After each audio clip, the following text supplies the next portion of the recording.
Nothing phone 3 80,000 ரூபாய் price பண்ணி அவங்களுக்கு வழக்கமா கொடுக்குற அந்த கிளிஃப் லைட்டை தூக்கிட்டாங்க. ஆனா டெக்னோ பூவா 7ல இப்ப கிளிஃப் லைட் மாதிரியே ஒரு லைட்டை கொண்டு வந்திருக்காங்க. அது மட்டும் இல்லாம நத்திங்ல பாக்குற மாதிரியே ஒரு மாதிரி வித்தியாசமான டிசைனோட சேர்த்து ஒரு பெஸ்டான சாஃப்ட்வேர் எக்ஸ்பீரியன்ஸை 15,000 ரூபாய் பிரைசிங்ல கொண்டு வந்திருக்காங்க. அது மட்டும் இல்லாம NFC அப்படி இப்படின்னு சொல்லிட்டு எக்கச்சக்கமான ஃபீச்சரை வாரி வழங்கியிருக்காங்க. இந்த பிரைசிங்க்கு இந்த போன் ஒர்த்தா இல்லையா, நம்பி வாங்கலாமா வேணாமா அப்படின்றது தான் இந்த வீடியோல பார்க்க போறோம். இதை பார்க்கறதுக்கு முன்னாடி மறக்காம சப்ஸ்கிரைப் பண்ணிக்கோங்க.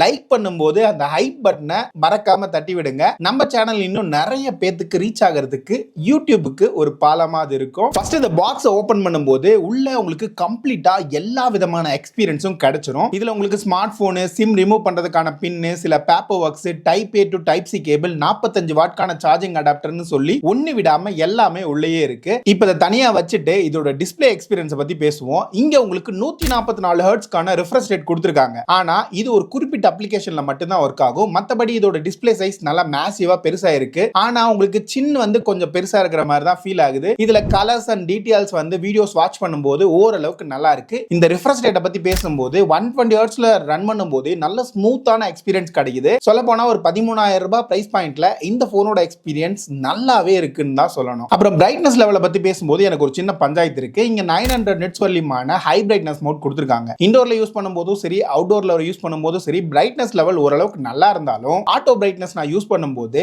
இது வந்து கொஞ்சம் ஸ்லோவா தான் ஆக்டிவேட் ஆகுது. அப்படியே ஸ்லோவா பிரைட்னஸ் இன்க்ரீஸ் ஆகிற மாதிரி இருக்கு. அதனால கொஞ்சம் ரெஸ்பான்ஸ் டைம் கம்மியா இருக்கிற மாதிரி ஃபீல் ஆகுது. மத்தபடி டிஸ்பிளேயோட குவாலிட்டி ஓகே தாங்க. இங்க இருந்து இதோட பேட்டரி சைடு வரும்போது 6000 mAh பேட்டரி கொடுத்திருக்காங்க. இதை சப்போர்ட் பண்றதுக்கு 45 வாட்கான சார்ஜரும் உள்ளே கொடுத்திருந்தாங்க. சார்ஜிங் டைம் பொறுத்த வரைக்கும் 1 மணி நேரம் 12 நிமிஷம் வரலியமான டைம் எடுத்துக்குது. இதே இதோட பேட்டரி லைஃப்னு பார்க்கும்போது உங்களுக்கு 8 மணி நேரம் 30 நிமிஷம் வரலியமான ஸ்கிரீன் ஆன் டைம் கிடைக்குது. இது இல்லாம உங்களுக்கு reverse charging support, bypass charging சப்போர்ட்னு சொல்லி நிறையவே அள்ளி கொடுத்திருக்காங்க. இப்போ இதோட டிசைன் சைட் போகும்போது இங்க வெயிட் மேனேஜ்மென்ட் பார்க்கும்போது கொஞ்சம் அதிகமா இருக்கிற ஃபீல் தான் கிடைக்குது. அரௌண்ட் 208 கிராம் வரலியமான வெயிட் கொடுத்திருக்காங்க. இங்க திக்னஸும் கொஞ்சம் அதிகமா இருக்கு. ஆனா இங்க என்ன நல்லா பண்ணிருக்காங்கன்னா இதோட டிசைன். நம்ம கையில இருக்கிற இந்த பர்டிகுலர் கலர் கொஞ்சம் அப்படி இப்படி இருந்தாலும் இதுல ஒரு ஒயிட் கலர் இருக்குங்க. அது பார்க்கிறதுக்கு ரொம்பவே அட்ராக்டிவா இருக்கு. இது இல்லாம நத்திங்ல பாக்குற மாதிரியே நிறைய செக்ஷனா பிரிச்சிருக்காங்க. இந்த லைட் தான் இதுல இருக்கிற ஹைலைட்.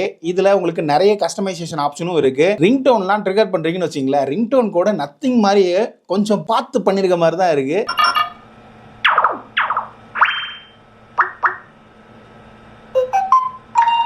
மற்றபடி இதில் உங்களுக்கு IP64 ரேட்டிங் கிடைச்சிரும். தண்ணிக்குள்ள போட்டுலாம் விளையாட முடியாது. ஓரளவுக்கு டீசென்டான ப்ரொடெக்ஷன் இதில் கொடுத்துருக்காங்க. சைட் ஃப்ரேம் வந்து பிளாஸ்டிக்காக தான் கொடுத்துருக்காங்க. ரைட் சைடில் volume button and power button கிடைச்சிரும். இதில் இந்த பவர் பட்டன் தான் ஃபிங்கர் பிரிண்ட் சென்சராகவும் வேலை செய்யுது. இதோட அக்யூரசி ரொம்பவே நல்லா கொடுத்துருக்காங்க. இங்க ஃபேஸ் அண்ட் லாக்கோட அக்யூரசியும் ரொம்பவே சூப்பரா இருக்கு. டாப்ல உங்களுக்கு செகண்டரி ஸ்பீக்கருக்கான ப்ரொவிஷன், ஒரு செகண்டரி நாய்ஸ் கேன்சலேஷன் மைக், பாட்டம்ல டைப் C போர்ட் கொடுத்துருக்காங்க. பக்கத்துல பிரைமரி மைக், அப்புறம் ஒரு பிரைமரி ஸ்பீக்கர் கொடுத்துருக்காங்க. லெஃப்ட் சைடில் இருக்கிற சிம் கார்ட்லயே உங்களுக்கு ஹைபிரிட் சிம் ஸ்லாட்டா ஒர்க் ஆகுது. அதாவது 2 சிம் கார்டு போட்டுக்கலாம், இல்லனா ஒரு சிம் கார்டு ஒரு மெமரி கார்டு போடுறதுக்கான ஆப்ஷன் கொடுத்திருக்காங்க. இதுல இருந்து இதோட பெர்ஃபார்மன்ஸ் சைடு போகும்போது இங்க டைமென்சிட்டியோட 7300 அப்படிங்கற ப்ராசஸர் தான் யூஸ் பண்ணிருக்காங்க. இது ஓரளவுக்கு நல்லாவே ஆப்டிமைஸ் பண்ணிருக்காங்க. முக்கியமா டே டு டே லைஃப்ல யூஸ் பண்ணும்போது இந்த ப்ராசஸரோட பெர்ஃபார்மன்ஸ் இந்த பிரைசிங்க்கு இவங்க ஆப்டிமைஸ் பண்ணதை வச்சு பார்க்கும்போது ரொம்பவே ஸ்மூத்தா இருக்குங்க. இதோட கேமிங் எக்ஸ்பீரியன்ஸை பொறுத்த வரைக்கும் உங்களுக்கு 90 FPS வரலியமான சப்போர்ட் கொடுத்திருக்காங்க. இந்த பிரைசிங்ல 90 FPS வந்து ஓரளவுக்கு டீசென்ட்டா ஒர்க் ஆகுது. அந்த 60 FPS 40 FPS இந்த மாதிரி கொடுத்திருக்காங்கல்ல, அந்த போன்ஸ் எல்லாம் கம்பேர் பண்ணும்போது ஹீட்டிங் மேனேஜ்மென்ட் பொறுத்த வரைக்கும் ஓரளவுக்கு ஹீட்டிங் இருக்கதா செய்யுது. 42ல இருந்து 44 டிகிரி செல்சியஸ் வரையும் போயிட்டு இருக்குது. சம்டைம்ஸ் வந்து ஹீட்டிங் வந்து நல்லாவே நோட்டீஸ் ஆகுது. இதோட பெஞ்ச்மார்க் சைடு போகும்போது ஆன்டிடூல அரௌண்ட் 6.7 லாக்ஸ் வரலியமான ஸ்கோர் உங்களுக்கு கிடைக்குது. இதே 3D மார்க்கோட ஸ்டெபிலிட்டியும் சரி, தெர்மல் த்ராட்லிங்கும் சரி ஓரளவுக்கு நல்லாவே பண்ணிருக்க மாதிரி தான் இருக்கு. இதோட கேமரா சைடு போகும்போது பின்னாடி உங்களுக்கு நிறைய கேமராஸ் இருக்கிற மாதிரி இருந்தாலும் பிரைமரி சென்சார் உங்களுக்கு 50 மெகா பிக்சலுக்கான ஒரு சென்சார் தான் கொடுத்திருக்காங்க. இதோட பெர்ஃபார்மன்ஸை பொறுத்த வரைக்கும் டே லைட்ல ஓரளவுக்கு நல்ல விதமான பிக்சர்ஸ் தான் எடுக்குது. கலர்ஸ் நல்லா இருக்கு. ஹியூமன் சப்ஜெக்ட் எடுக்கும் போதும் பார்க்கிறதுக்கு நல்லா இருந்தாலும் டீடைல்ஸ் வந்து கொஞ்சம் கம்மியா இருக்கிற ஃபீல் கொடுக்குது. போர்ட்ரேட் சாம்பிள்ஸ் ஒரு சில இடங்கள்ல நல்லா இருந்துச்சு.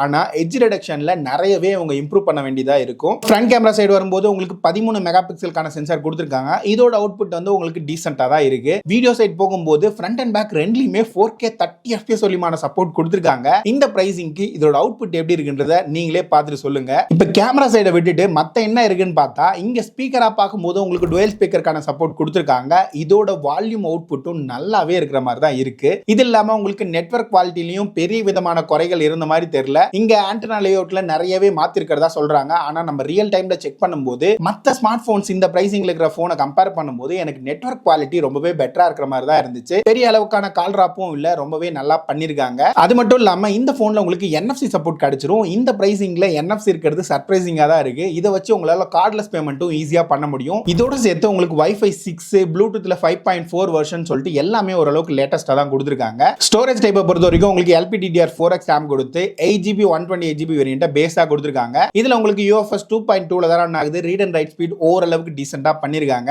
ஆனா இந்த போன்ல மிகப்பெரிய ஹைலைட்டே இதோட சாஃப்ட்வேர் எக்ஸ்பீரியன்ஸ் தான். போன வருஷம் கேட்டிருந்தா டெக்னோ வந்து அந்த அளவுக்கு சிறப்பான ஒரு போனா இருந்திருக்காது. ஆனா இந்த வருஷம் ஒரு iOS, நத்திங் OS ரெண்டையும் மிங்கிள் பண்ணி அடிச்சு ஒரு ஆண்ட்ராய்டு OS கொடுத்திருக்காங்க. இங்க உங்களுக்கு ஆண்ட்ராய்டு 15 தான் அவுட் ஆஃப் தி பாக்ஸோட கொடுத்திருக்காங்க. ஆனா இதுல ஒரே ஒரு குறை, இதுல ஒரு வருஷத்துக்கான OS அப்டேட்டும் 2 வருஷத்துக்கான செக்யூரிட்டி பேட்ச் அப்டேட் மட்டும் தான் ப்ராமிஸ் பண்ணிருக்காங்க. ஆனா ஒரு 15,000 ரூபாய்க்கு கீழே இருக்கிற போன்ல நம்பர் ஆஃப் AI ஃபீச்சர்ஸ் நிறைய இருக்கிற போனும் இந்த போன் தான். அது இல்லாம அதுல இருக்கிற ஃபங்க்ஷனாலிட்டியும் ஓரளவுக்கு நல்லா ஒர்க் ஆகிற போனும் இந்த போன் தான். இதுல உங்களுக்கு எல்லா ஏன்னு ஒன்னு கொடுத்திருக்காங்க. அதுல நிறைய லாங்குவேஜ் சப்போர்ட்டும் இருக்கு. இதுல கேட்கிற கேள்விக்கு ஓரளவுக்கு நல்லாவே பதில் சொல்லுது. இது மட்டும் இல்லாம உங்களுக்கு ரைட்டிங் டூல், கேலரியில எடிட் பண்ற tool, calling assistant, writing assistant, wallpaper generation சொல்லிட்டு எக்கச்சக்கமான AI ஃபீச்சரோட சேர்த்து வழக்கமான கஸ்டமைசேஷன் ஆப்ஷனும் நிறையவே கொடுத்திருக்காங்க. இது மட்டும் இல்லாம இந்த போன்ல உங்களுக்கு சாஃப்ட்வேர் சைடுல எந்த விதமான ப்ரீ இன்ஸ்டால் அப்ளிகேஷனும் அள்ளிலாம் கொடுக்கல. முக்கியமா உங்களுக்கு அட்வர்டைஸ்மெண்ட் தொல்லை இந்த போன்ல இல்ல. பிரைசிங் வரும்போது 8GB 128GB வேரியன்ட் 15,000 ரூபாய்க்கு போயிட்டு இருக்குது. சம்டைம்ஸ் கார்டு ஆஃபர்லாம் போக 13,000 ரூபாய் வரைக்கும் வந்துட்டு போகுது.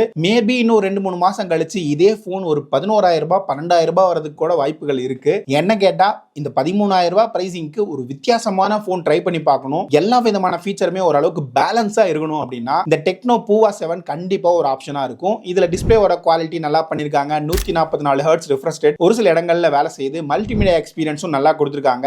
பேட்டரி லைஃப் நல்லா இருக்கு. உங்களுக்கு கால் குவாலிட்டி, நெட்வொர்க் குவாலிட்டியில பெரிய விதமான பஞ்சாயத்து இல்ல. NFC நல்லா கொடுத்திருக்காங்க. சாஃப்ட்வேர் எக்ஸ்பீரியன்ஸும் நல்லா இருக்கு. பெர்ஃபார்மன்ஸ்ல 90 FPS கான கேமிங் சப்போர்ட்டும் இந்த போன்ல கொடுத்திருக்காங்க. சொல்ல போனா எல்லா விதமான பாயிண்ட்டுமே இங்க கவர் பண்ணிருக்கிறது ஒரு நல்ல விஷயமா பாக்குறேன். அடுத்து என்ன ரிவ்யூ வேணும்ன்றத கீழே இருக்கிற கமெண்ட்ஸ்ல தட்டி விடுங்க. இன்னொரு வீடியோல பாக்குற வரைக்கும் போய் சப்ஸ்கிரைப் பண்ணிட்டு ஹைப் பண்ண மறந்துடாதீங்க. பாய்.